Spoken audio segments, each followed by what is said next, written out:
Oui, bonjour à tous, j'espère que vous allez très bien. Moi, je suis Jean-Paul Dansou et je suis médecin radiologiste à Lomé au Togo, dans un hôpital à visée sociale. Et aussi, je suis un médecin chrétien et je suis un médecin chrétien vraiment passionné de la vision de voir des associations de médecins chrétiens naître et grandir au travers de toute l'Afrique francophone.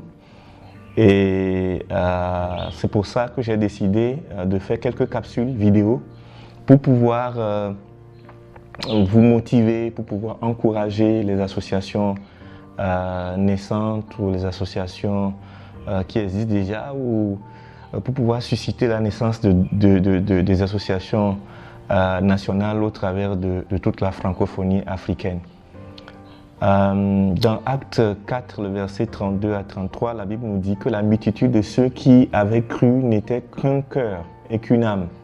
Nul ne disait que ces biens lui appartinssent en propre, mais tout était commun entre eux. Les apôtres rendaient avec beaucoup de force témoignage de la résurrection du Seigneur Jésus-Christ, et une grande grâce reposait sur eux tous. Nous voyons ici que dans la première église, il y avait une communauté très forte qui, on dit, avait le même cœur et la même âme. Dans certaines versions, on dit la même pensée. Et ils partageaient les mêmes convictions et ils partageaient aussi tout ce qu'ils avaient comme bien. Et ils vivaient une vie de communauté qui leur donnait le terreau, la base nécessaire pour être des témoins de Jésus-Christ. Des témoins de Jésus-Christ dans leur contexte. Et il y avait beaucoup d'impact, il y avait beaucoup de miracles, il y avait beaucoup de choses qui se passaient.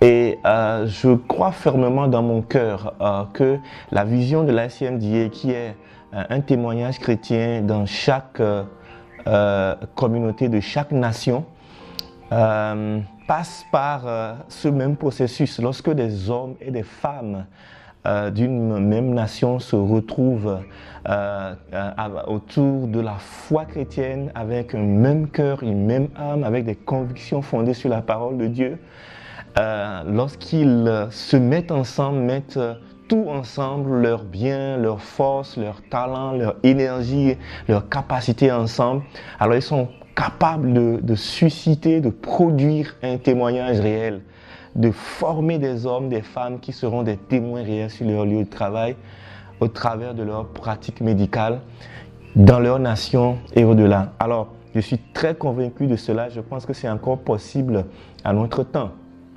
Et vous le savez sans doute, de tout temps, la communauté a été toujours un instrument de réalisation personnelle et d'impact social.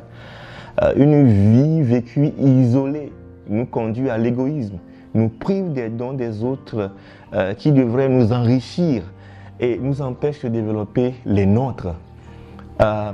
Seuls, nous ne pourrons exercer aucune influence sur le monde qui nous entoure.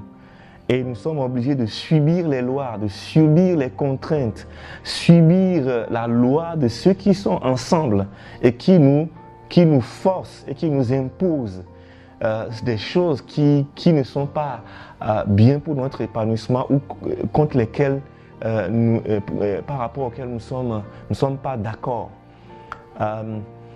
Tout nous pousse aujourd'hui dans notre société à nous focaliser sur nous-mêmes, à nous préoccuper de notre avenir en tant que médecin. Peut-être que tu es étudiant en médecine ou en fin de cycle, etc. Donc tout nous pousse à nous isoler, à nous battre. Et notre profession nous occupe, nous râpe, nous prend le temps. Et tout nous pousse à rester dans notre coin, à aller revenir.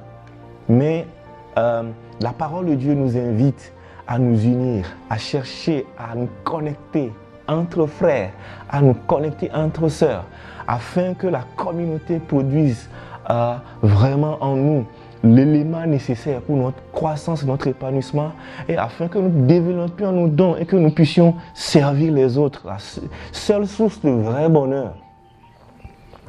Et l'exemple de l'Église primitive nous exhorte tous. Combien y a-t-il de chrétiens autour de toi, médecins chrétiens, étudiants en médecine chrétiens, et combien sont-ils à se chercher, à se poser des questions concrètes. Comment vivre ma foi? Quel est le rapport entre ma foi et la science? Et comment partager ma foi avec? Tout ça, ça bouillonne dans les cœurs des gens autour de nous. Seul un rassemblement, seul le fait de nous mettre ensemble nous permettra de pouvoir réellement trouver des solutions à cela. La formation médicale classique aujourd'hui nous apprend la plupart du temps rien que à prendre soin du corps du patient, peut-être un peu de l'âme, mais est-ce que c'est ça la santé? L'OMS lui-même définit la santé comme un état complet de bien-être physique, mental et social, et non l'absence de maladie ou d'infirmité. Vous voyez? De plus, la Bible dit que l'homme est corps, âme et esprit. Alors, prendre soin véritablement de l'homme implique prendre en charge non seulement le corps, mais aussi les autres domaines qui le composent. Et il nous faut un cadre pour apprendre cela. Il nous faut un cadre. Et le cadre idéal, c'est votre association. C'est l'Association nationale des médecins chrétiens, des médecins et dentistes chrétiens de votre pays. Aujourd'hui, quand nous regardons dans nos pays, nous observons tellement de défis de santé, de plus en plus grandissants.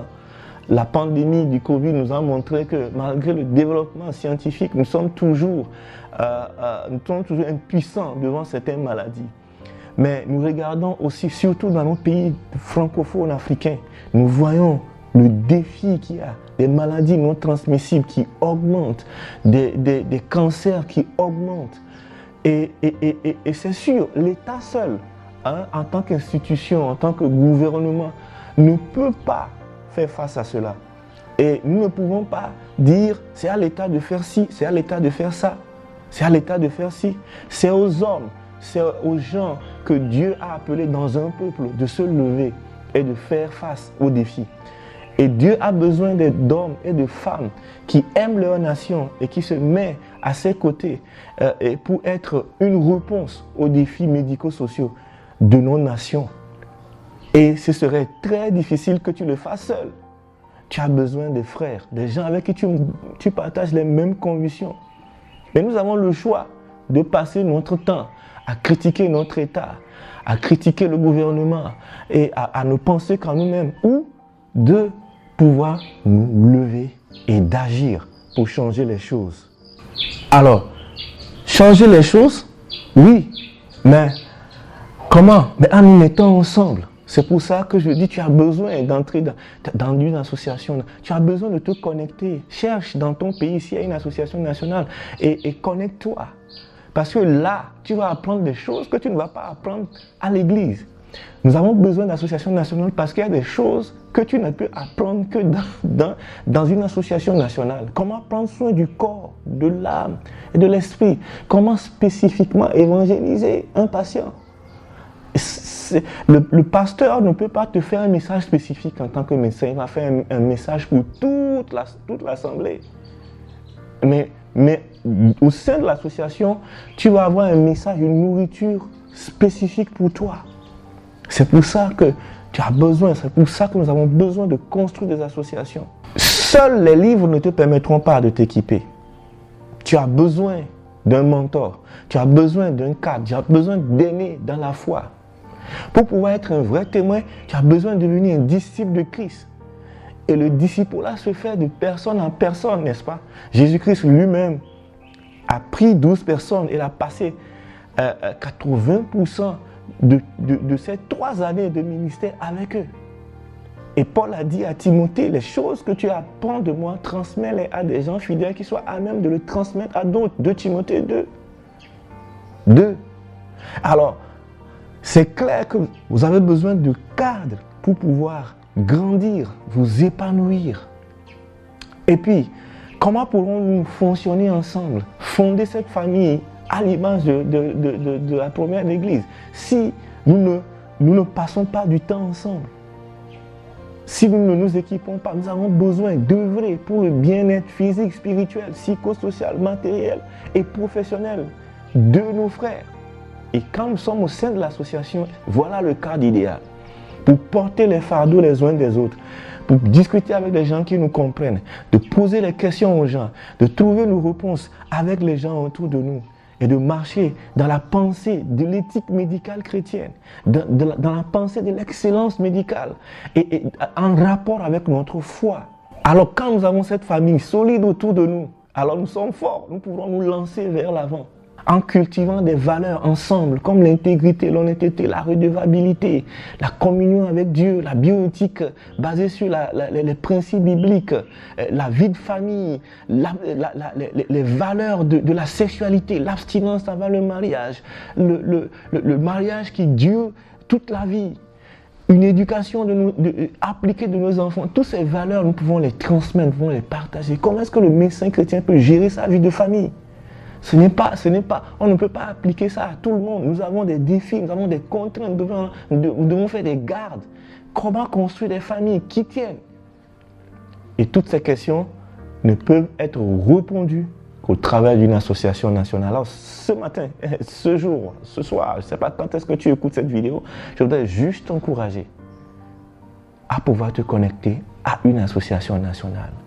Je voudrais juste encourager ceux qui sont déjà ensemble, à continuer par bâtir, à continuer par construire, à continuer par édifier cette association.